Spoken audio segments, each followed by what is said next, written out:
What's up, guys? Sorry I haven't made any videos at all in the last week. I've been flat out trying to look for a new car, and I finally got one. I got a 2010 Seat Leon. I should be getting it next week. That I'm going to be putting, you know, the top of the range body kit on, the FR body kit, and a set of gloss black alloys eventually. Anyway, but I'm going to do a wee review in the car whenever I get it. It's going to be bog standard whenever I get it, and then get the kit on it. I'll be looking a lot better. But anyway, let's get into the review. Today I'm going to be doing like a comparison on you know, the Apple iPhone 4 and the Google Nexus S. Just like YouTube, you know, different wee apps, that sort of the difference, the marketplace and stuff like that. But anyway, let's get into it here. I'll start off with the YouTube apps first, and talk at the same time. Do you see the difference in speed? Let's get enough up here to the camera. Right, there's a YouTube app. Pretty much the same time there was no lag at all. I kind of like the look of the Google Nexus S a bit more, to be honest. I think the iPhone's a bit dated looking, the YouTube app. It's plain white, you know, there's nothing too exciting about it. The nice sort of sleek looking black one's really nice, and everything works nice and smooth. But that's, you can also, let's see, if you hit the menu button there in the Google Nexus S, it brings up your options back home. You know, my channel, you can hit that, but I'll have to sign in there, you know. But it's there seems to be a lot more options in the Google Nexus S. You've got your most viewed, search, favourites and more at the bottom there. More's like subscriptions, playlist, history, you know, my videos, top rated, most recent, and then that download thing there, you see, I actually got that off Cydia, so I can go onto the YouTube app on the iPhone and actually download the movies or the videos onto my phone, which is pretty handy. If I like a music video or something, I'll download it onto the phone and plug it into the car, which is handy that way. But anyway, let's go back to the home screens here. There's the sort of difference there, and I'll show you the iPhone 4 first. Just different. And that's your Nexus S.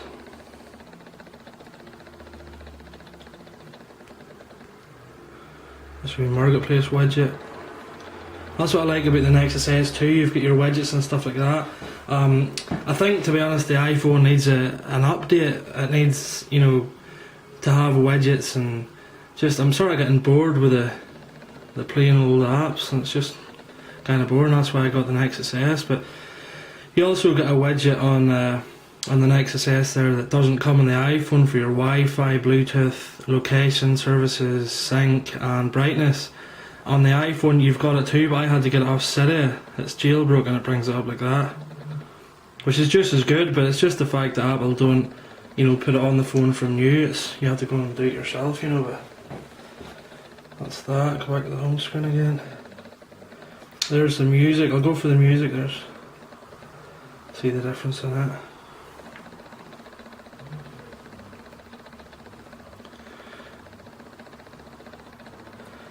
Pretty much it there. You've got your artists.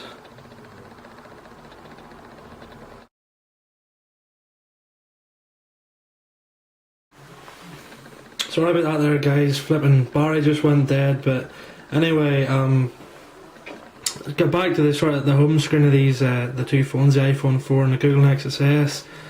You know, it's just, I like the sort of the way you can get your widgets and stuff on the Nexus S, and it's kind of, I just think the iPhone 4 is getting kind of boring. You know, I love the phone itself. The build quality is unbelievable. There's no other phone like it for build quality. But you know, it's just kind of boring. I mean, you can change backgrounds and stuff like that, but there's only so much you can do. You know, it's kind of cool with the widgets and that there, and I don't really have any widgets on this one actually, but it's there's a marketplace, and then you get your quick option there for your Wi-Fi, like I was talking about, and you know, there's your YouTube widget, but you can get a bigger YouTube widget. You know, you can go on and download apps that, you know, free apps that come with widgets, Facebook widgets, you know, just a lot of different stuff. Which is pretty cool. On the browser in the Nexus S, you can actually talk. You know, you'll tap that wee button just there, and speak and say you want to go to a website, you'll say, you know, Google, and it'll bring that website up, and it's pretty good. It works really well, you know. Anyway, there's the camera apps as well, just sort of the difference in them. You actually, on the iPhone, you just tap to change the video there. I'll just show you. And tap back again. On the Nexus S, you don't tap, you just slide it over. That's what it looks.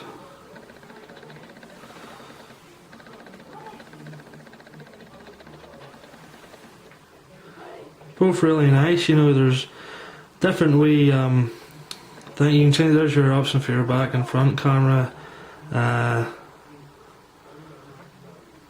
There's other video quality options there as well.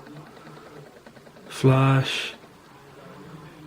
You know, you can get sort of cloud. That's your white balance, and now you can change the sort of theme. Just color effect there as well, and just other camera settings.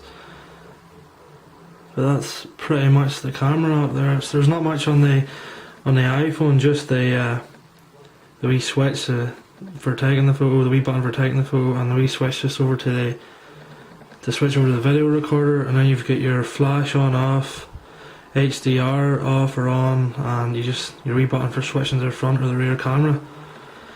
But that's pretty much it there for the camera app.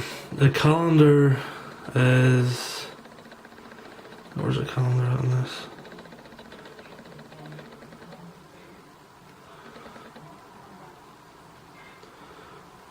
Okay, oh, there's your calendar there. That's where the calendars look. Not much different, you know, to be honest. They're both just as good as one another. You know, I don't use a calendar that much, but you know, they're both really clear and pretty easy to use, you know. But there's you've got your sort of widgets that you can put onto your home screen, and then you press this center option here for, you know, all of your. I kind of like the way you see at the bottom there. It looks kind of like it's kind of 3D looking. I mean, it's cool. So as the way it just comes around at the bottom. There's Angry Birds. It's a good game.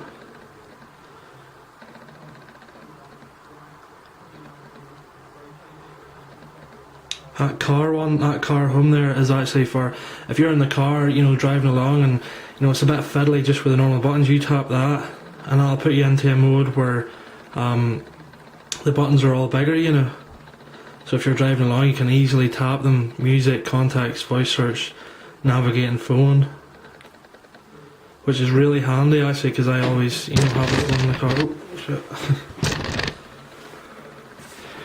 But that's pretty much it for the day, guys. I'm going to be doing some sort of game comparisons on the phones to see, you know, which runs better. I've played Angry Birds on both, and they're just as good as one another. You know, the colours on the Nexus S looks better, but you know, obviously the iPhone's sharper, just slightly more washed out. But I mean, they're both really good in their own ways. But that's pretty much it, guys, for the comparison today. But stay tuned and please hit the like button. And that's pretty much it. I'll get another video up in the next day or two. Thank you.